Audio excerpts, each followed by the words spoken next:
ವ್ಯಾಸ ಭಾರತದ ಅಭಿನವ ಭಾರತ ಪಾತ್ರಗಳ ನಡೆನುಡಿಯ ಸಮಸ್ಯೆಗಳು. ನಿಮಗೆಲ್ಲರಿಗೂ ನನ್ನ ಲೈಫ್ ಟೈಮ್ಸ್ ಮೀಡಿಯಾ ಚಾನಲ್ಗೆ ಸ್ವಾಗತ ಕೋರುತ್ತಾ ಆದಿಪರ್ವ ಕಥೆಯನ್ನು ಮುಂದುವರಿಸ್ತಾ ಇದ್ದೇನೆ. ನಾವು ಮಹಾಭಾರತ ಕಥನವನ್ನು ದ್ವಾಪರದಲ್ಲಿ ನಡೆದ ಕಥನ ಎಂಬುದನ್ನು ಮರೆಯಬಾರದು. ಪುರಾಣೇತಿಹಾಸ ಅಂತ ಹೇಳ್ತಾರೆ. ಹಾಗಾಗಿ ಆ ಕಾಲಕ್ಕೆ ನಾವು ಹೋಗಬೇಕಾಗತ್ತೆ, ಹೇಗಿತ್ತು ಅಂತ. ಹಾಗೆ ನನ್ನ ಅಭಿನವ ಭಾರತವನ್ನು ಕೂಡ ಬರೆದಿದ್ದೇನೆ. ಅಭಿನವ ಅಂದರೆ ಹೇಳಿದೆ, ನಿತ್ಯ ನೂತನ ಅಂತ. ಈ ಮಹಾಕಾವ್ಯ ಸುಮಾರು 5,000 ವರ್ಷಗಳಿಂದ ಇಂದಿಗೂ ಕೂಡ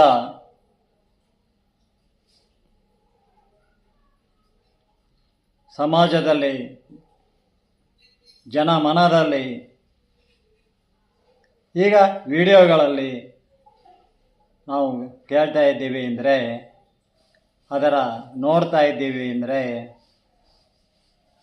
ವಾಚನ ಮಾಡ್ತಾ ಇದ್ದೀವಿ ಅಂದರೆ ಅದರ ಪ್ರಾಮುಖ್ಯತೆ ಏನು ಎಂಬುದು ನಮಗೆ ಅರ್ಥವಾಗಬೇಕು. ಅರ್ಥವಾಗದೇ ಇದ್ದವರು ಇದ್ದಾರೆ. ಏನೋ ಮಹಾಭಾರತ ಅಂತ. ಮಹಾಭಾರತ ಅಂದರೆ ಮನಮನೆ ಕತೆ. ಆಧ್ಯಾತ್ಮಿಕ ಶಕ್ತಿ ಹೇಗಿತ್ತು ಆ ಕಾಲದಲ್ಲಿ ಎಂಬುದನ್ನು ನಮಗೆ ಮನವರಿಕೆ ಮಾಡ್ತದೆ ಮಹಾಭಾರತ ಕತೆ. ಹಾಗಾಗಿ ಆಧ್ಯಾತ್ಮಿಕ ಶಕ್ತಿಯ ಪ್ರಭಾವವೇ ಹೆಚ್ಚು ಪರಿಣಾಮಕಾರಿಯಾಗಿದ್ದ ಕಾಲ ಅದು ಆ ದ್ವಾಪರ ಕಾಲ.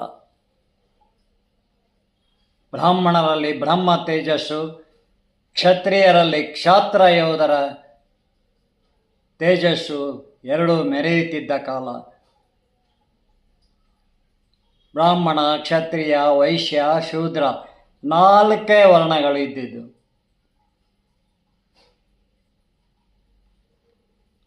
ಜಾತಿ ಅಂತ ಹೇಳ್ತಾ ಇರಲಿಲ್ಲ, 4 ವರ್ಣಗಳು. ಹಾಗಾಗಿ ದ್ರೋಣಾಚಾರ್ಯರು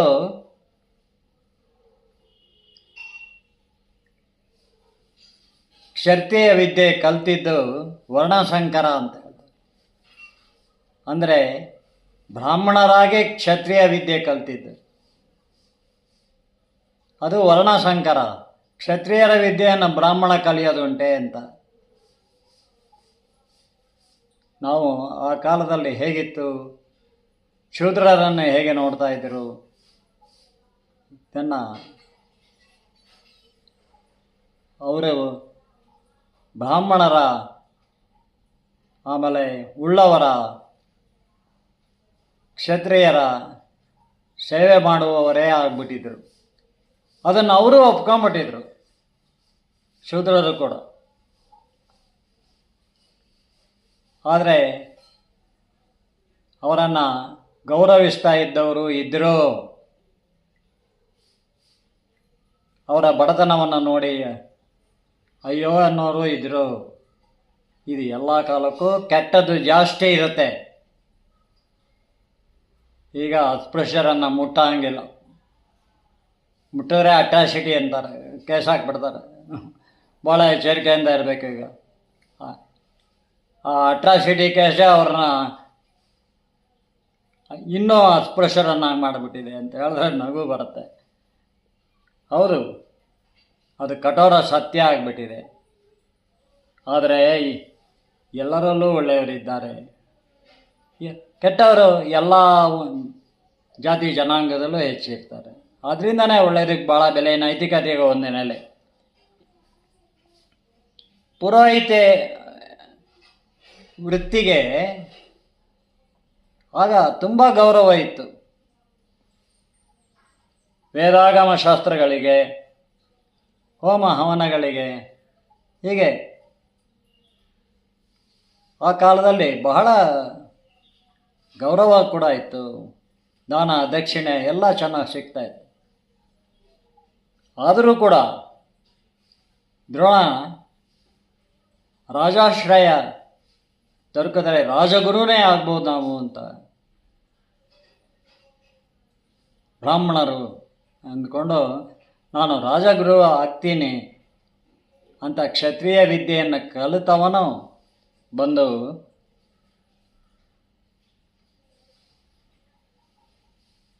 ಪಾಂಡವರ ಯುಧಿಷ್ಠಿರನಿಂದ ಪರಿಚಯ ಮಾಡಿಸ್ಕೊಂಡು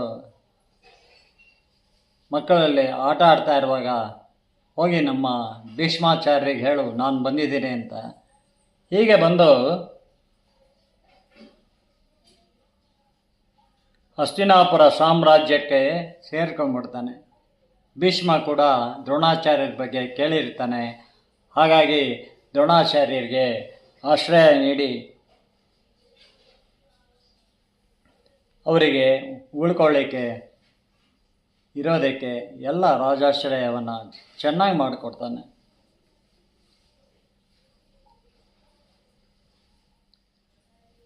ದ್ರೋಣ ಕ್ಷತ್ರಿಯ ವಿದ್ಯೆ ಕಲಿತದ್ದು ಕೂಡ ಗುರು ಪರಶುರಾಮನ ಪ್ರೇರಣೆಯಿಂದಲೇ. ಪರಶುರಾಮ ಕೂಡ ಬ್ರಾಹ್ಮಣ ಅಲ್ವೇ? ಕ್ಷತ್ರಿಯ ವಿದ್ಯೆ ಕಲಿತವನು. ಹಾಗಾಗಿ ದ್ರೋಣನು ಕೂಡ ಕಲಿತಾರೆ. ದ್ರೋಣನ ತಂದೆ ಭಾರದ್ವಾಜನು ವೃಷತನೆಂಬ ದೊರೆಯು ಬಾಲ್ಯ ಸ್ನೇಹಿತರು. ವೃಷತನ ಮಗನೇ ದೃಪದನು. ಹಾಗಾಗಿ ದ್ರೋಣನು ದೃಪದನು ಬಾಲ್ಯ ಸ್ನೇಹಿತರಾದರು. ಇಬ್ಬರು ಮಹರ್ಷಿ ಅಗ್ನಿವೇಶನೆಂಬ ಗುರುವಿನಿಂದ ವಿದ್ಯೆ ಕಲಿತರು. ಗುರುಕುಲ ಪದ್ಧತಿಯೇ ಆಗ ಇತ್ತು. ಇದನ್ನು ಹಿಂದಿನ ವಿಡಿಯೋದಲ್ಲಿ ಹೇಳಿದ್ದೆ. ಈಗ ದ್ರೋಣ ಹುಟ್ಟಿದ್ದು ಪವಾಡ ಸದೃಶವೇ. ಇದನ್ನೆಲ್ಲ ನಾವು ಹಾಗೆ ಒಪ್ಕೋಬೇಕು. ಇದೆಲ್ಲ ಅಸಾಧ್ಯ ಅಂದ್ಕೊಂಡು ತಿರುಚಿ ಹೇಳುವುದಲ್ಲ. ಶಾಪ ಕೊಡಲು ಶಕ್ತರು, ಅನುಗ್ರಹಿಸಲು ಸಮರ್ಥರು. ಅವರ ಇಚ್ಛಾಶಕ್ತಿಯು ಅಷ್ಟೇ ಪ್ರಬಲವಾಗಿತ್ತು, ಬಲವಾಗಿತ್ತು ಬ್ರಾಹ್ಮಣರಲ್ಲಿ, ತಪಸ್ವಿಗಳಲ್ಲಿ. ಸಂತರು ಮಹಾಮಹಿಮರಾಗಿದ್ದರು. ಹಾಗಾಗಿ ದ್ರೋಣ ಹುಟ್ಟಿದ್ದು ಕೂಡ ಪವಾಡ ಸದೃಶವೇ. ಅದೊಂದು ಪ್ರಾತಃ ಕಾಲ ಹೇಗೆ ಆ ಕಥೆಯನ್ನು ಇಲ್ಲಿ ಹೇಳಿದ್ದೇನೆ, ಮೂಲ ವಚನ ಭಾರತದಲ್ಲಿರೋದನ್ನು.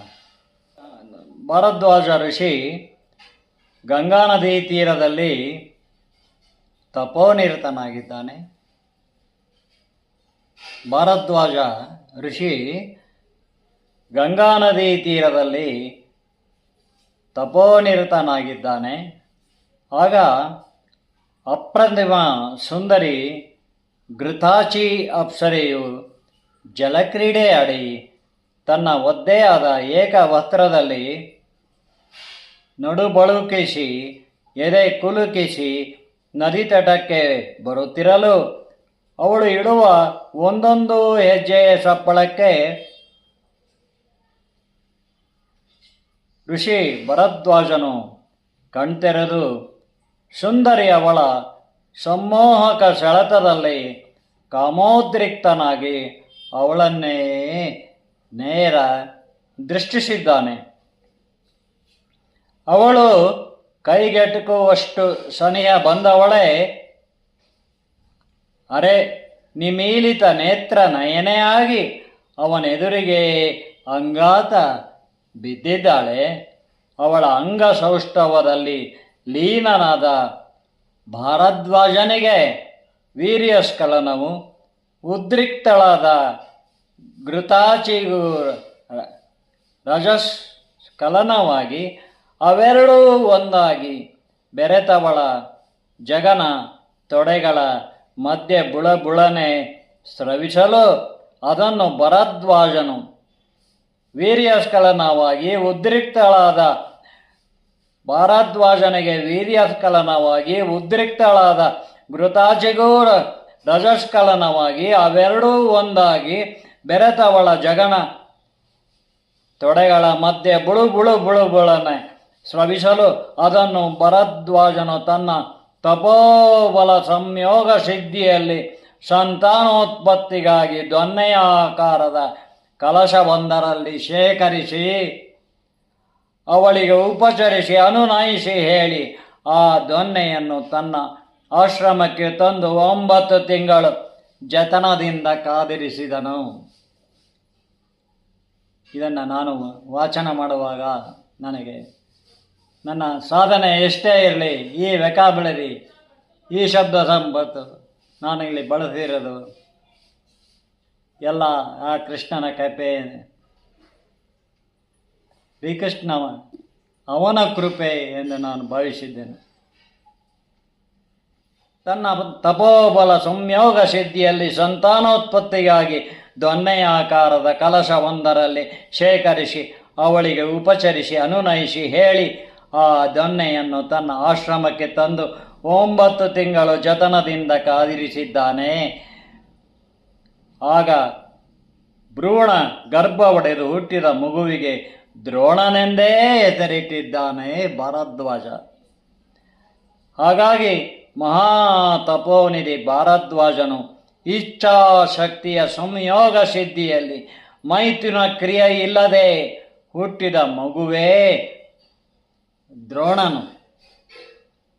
ತಾಯಿಯ ಮಮತೆ ಕಾಣದೆ ತಂದೆ ಭರದ್ವಾಜನು ಸತ್ತ ಮೇಲೆ ಆಶ್ರಮ ವನಿತೆಯರೇ ಆ ಮಗುವನ್ನು ಸಾಕಿ ಬೆಳೆಸಿದ್ದರು. ದ್ರೋಣ ಪ್ರೌಢ ವಯಸ್ಸಿನಲ್ಲಿ ಆಧ್ಯಾತ್ಮ ಜೀವಿಯಾಗಿ ಪ್ರಗಲ್ಭ ಜ್ಞಾನಿಯಾದನು. ದ್ರೋಣ ಪ್ರೌಢ ವಯಸ್ಸಿನಲ್ಲೇ ಆಧ್ಯಾತ್ಮ ಜೀವಿಯಾಗಿ ಪ್ರಗಲ್ಭ ಜ್ಞಾನಿಯಾದನು. ಕೃಪಾಚಾರ್ಯನ ತಂಗಿ ಕೃಪಿಯನ್ನು ವಿವಾಹವಾದನು. ಮಹಾಗುರು ಅಗ್ನಿವೇಶನಿಂದ ಶಸ್ತ್ರಾಸ್ತ್ರ ವಿದ್ಯೆಯನ್ನು ಕಲಿತವನಿಗೆ ತಂದೆ ಭಾರದ್ವಾಜನು ಸತ್ತ ಮೇಲೆ ಕಿತ್ತು ತಿನ್ನುವ ದಾರಿದ್ರ್ಯ ಕಾಡುತ್ತಿತ್ತು. ಹಾಗೆ ಬಡತನದಲ್ಲೇ ಹುಟ್ಟಿದ ಮಗು ಅಶ್ವತ್ಥಾಮನಿಗೆ ಹಾಲು ಕುಡಿಸಲಿಕ್ಕಾಗಿ ಒಂದು ಗೋವು ಅವನ ಬಳಿ ಇಲ್ಲವಾಯಿತು. ತನಗೆ ರಾಜಾಶ್ರಯ ದೊರೆತರೆ ತಾನು ಕಲಿತ ಕ್ಷತ್ರಿಯ ವಿದ್ಯೆಯು ಉಪಯುಕ್ತವಾಗುವುದೆಂದೇ ರಾಜಸುಖ ಭೋಗಗಳು ಲಭಿಸುವುದೆಂದೇ ಚಿಂತಿಸಲಿದ್ದ ದ್ರೋಣನು ಮೊದಲಿಗೆ ಮಗ ಅಶ್ವತ್ಥಾಮನೊಡನೆ ತನ್ನ ಗುರು ಪರಶುರಾಮನ ಹತ್ತಿರ ಸಹಾಯ ಯಾಚಿಸಿ ಬಂದನು. ಅದಾಗಲೇ ಪರಶುರಾಮನು ಕ್ಷತ್ರಿಯರಿಂದ ತಾನು ಗೆದ್ದ ಭೂ ಸಂಪತ್ತನ್ನೆಲ್ಲ ಬ್ರಾಹ್ಮಣರಿಗೆ ದಾನ ಮಾಡಿದ್ದನು. ಈಗ ನನ್ನ ಹತ್ತಿರ ದಿವ್ಯಾಸ್ತ್ರಗಳಷ್ಟೇ ಇವೆ, ಅವುಗಳಲ್ಲಿ ಯಾವುದು ಬೇಕೋ ಕೇಳು ಕೊಡುವೆನು ಎಂದನು. ದ್ರೋಣನು ದಿವ್ಯಾಸ್ತ್ರಗಳನ್ನೇ ಕೇಳಿ ಪಡೆದನು. ಪರಶುರಾಮನು ದ್ರೋಣನ ಆಪತ್ಕಾಲಕ್ಕೆಂದೇ ಕೊಟ್ಟ ದಿವ್ಯಾಸ್ತ್ರಗಳಿಂದ ದ್ರೋಣನಿಗೆ ಅಹಂಕಾರ ಆವರಿಸಿದ್ದೇ ಅರಿವಾಗಲಿಲ್ಲ. ಸಂತರಿಗೂ ಸಿರಿವಂತನಿಗೂ ಸಭ್ಯರಿಗೂ ಬಿಟ್ಟಿದ್ದಲ್ಲ ಅಹಂಕಾರ. ಅಹಂಕಾರ ಎಲ್ಲ ಸದ್ಗುಣವನ್ನು ನಾಶ ಮಾಡಿಬಿಡ್ತದೆ. ಕೊಟ್ಟ ದಿವ್ಯಾಸ್ತ್ರಗಳಿಂದನೇ ಅಹಂಕಾರ ಆವರಿಸಿದ್ದೇ ಅರಿವಾಗಲಿಲ್ಲ.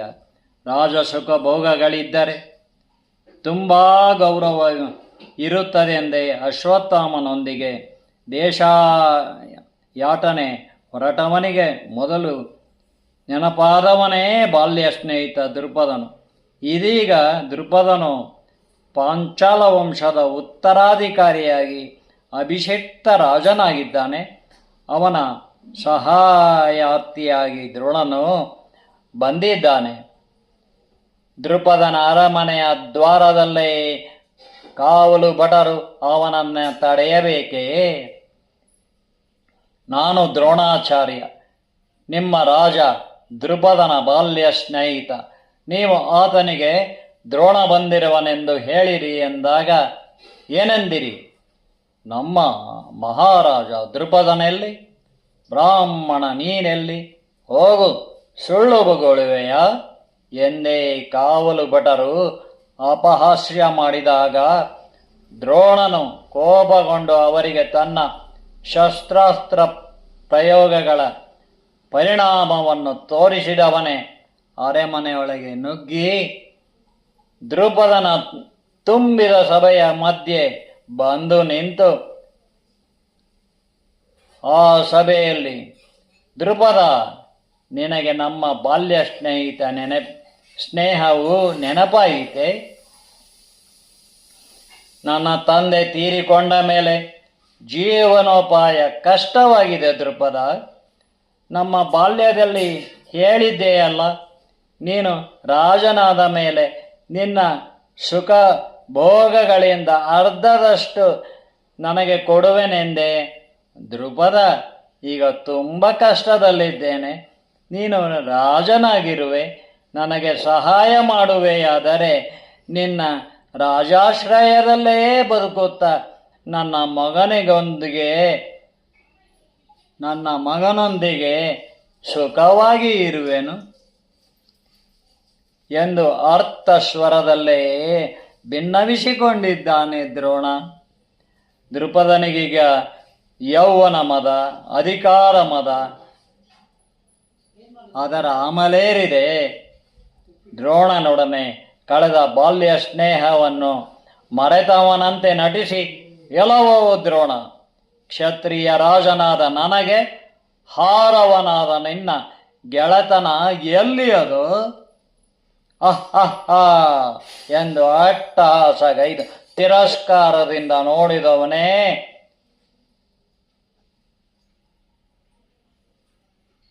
ಅಣಕಿಸಿದ್ದಾನೆ. ದ್ರೋಣನು ಕೋಪೋದ್ರಿಕ್ತನಾಗಿ, ಎಲೆಲೆಲೆ ಪಾಂಚಾಲ ದೃಪದ, ನನ್ನ ತಂದೆ ಹತ್ತಿರ ನಾನು ಒಟ್ಟಿಗೆ ಶಸ್ತ್ರಾಭ್ಯಾಸ ಮಾಡಿದೆವೆಂಬುದು ನಿನಗೆ ಮರೆತು ಹೋಯಿತೆ?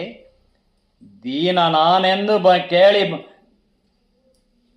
ಬಳಿ ಬಂದಾಗ ನಿನ್ನ ಕಷ್ಟವೇನೆಂದು ಕೇಳುವಷ್ಟು ಸೌಜನ್ಯವೂ ನಿನಗೆ ಇಲ್ಲದಾಯಿತೇ? ಕೆರಳಿ ಹೇಳಿದರು ದೃಪದ ಎಚ್ಚೆತ್ತುಕೊಳ್ಳದಾದನು. ವರ್ಗ ಸಂಘರ್ಷವು ಅಂದಿನ ಕಾಲದಲ್ಲಿ ಪೂರ್ವಾಗ್ರಹ ಪೀಡಿತವಾಗಿತ್ತು. ಬ್ರಾಹ್ಮಣ ಪರಶುರಾಮನು ಕ್ಷತ್ರಿಯರಿಗೆ ಮಹಾಕ್ಷತ್ರಿಯನಾಗಿ ಹೋರಾಡಿದ್ದು ಕರ್ತವೀರ್ಯಾರ್ಜುನನೊಂದಿಗೆ ಕಾಳಗದಲ್ಲೇ ಸ್ಪಷ್ಟವಾಗಿತ್ತಲ್ಲ. ಈಗ ದೃಪದನು ಅಷ್ಟೇಯೇ. ದ್ರೋಣನು ಬ್ರಾಹ್ಮಣನೆಂದೇ ನಿಂದಿಸಿದ್ದಾನೆ. ಈಗ ರಾಜನಾಗಿ ಅವನು ಮನಸ್ಸು ಮಾಡಿದ್ದರೆ ದ್ರೋಣನ ಕಷ್ಟಕ್ಕೆ ಅವನ ರಾಜಾಶ್ರಯದೊಂದಿಗೆ ದ್ರೋಣನಿಗೆ ಧನ ಸಹಾಯವೂ ಆಗುತ್ತಿತ್ತಲ್ಲ. ಹಾಗೇನೂ ಮಾಡದೆ ರಾಜನಾದ ದೃಪದನು ಉತ್ತಮ ಕ್ಷತ್ರಿಯ ಗುಣದವನೇ. ಆದರೂ ಈಗ ರಾಜ್ಯಾಧಿಕಾರದ ಅಹಂಕಾರದಿಂದ ದುಡುಕಿದವನು ಪೂರ್ವಾಪರ ಯೋಚಿಸದಾದನು. ಅವನಿಗೆ ರಜೋಗುಣ ಸ್ವಭಾವವೇ ಮೇಲಾಗಿದೆ. ಬಾಲ್ಯ ಸ್ನೇಹಿತ ದ್ರೋಣನನ್ನು ತುಂಬಿದ ಸಭೆಯಲ್ಲೇ ಅವಮಾನ ಮಾಡಿ ಕಳುಹಿಸಿದ್ದಾನೆ. ದ್ರೋಣನಿಗೆ ಅನಿರೀಕ್ಷಿತ ಆಘಾತವಾಯಿತು.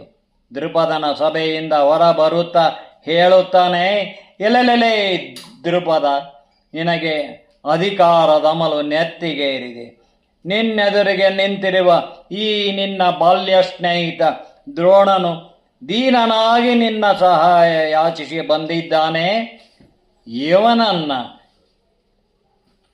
ಕೀಳಾಗಿ ಕಂಡು ಹೀಯಾಳಿಸುವುದೇ ನನ್ನನ್ನು ನೋಡುತ್ತಿರು. ನಿನ್ನನ್ನು ಸೋಲಿಸಿಯೇ ಸಿಂಹಾಸನದಿಂದ ಕೆಳಗಿಳಿಸಿ ನಿನ್ನ ದುರಹಂಕಾರಕ್ಕೆ ಪ್ರತೀಕಾರ ಮಾಡದಿದ್ದರೆ ನಾನು ಮಹಾಬ್ರಾಹ್ಮಣ ಮಣಾಕ್ಷತ್ರಿಯ ದ್ರೋಣಲೇ ಅಲ್ಲ ಎಂದು ಅವನ ಮುಖಕ್ಕೆ ಹೊಡೆದಂತೆ ಹೇಳಿದ ದ್ರೋಣನು ದುರ್ಧಾರ ತೆಗೆದುಕೊಂಡವನಂತೆ ಅಲ್ಲಿಂದ ಹೊರಬಂದಿದ್ದಾನೆ. ಮುಂದಿನ ಕಥಾಭಾಗವನ್ನು ಇನ್ನೊಂದು ವಿಡಿಯೋದಲ್ಲಿ ಹೇಳ್ತೇನೆ.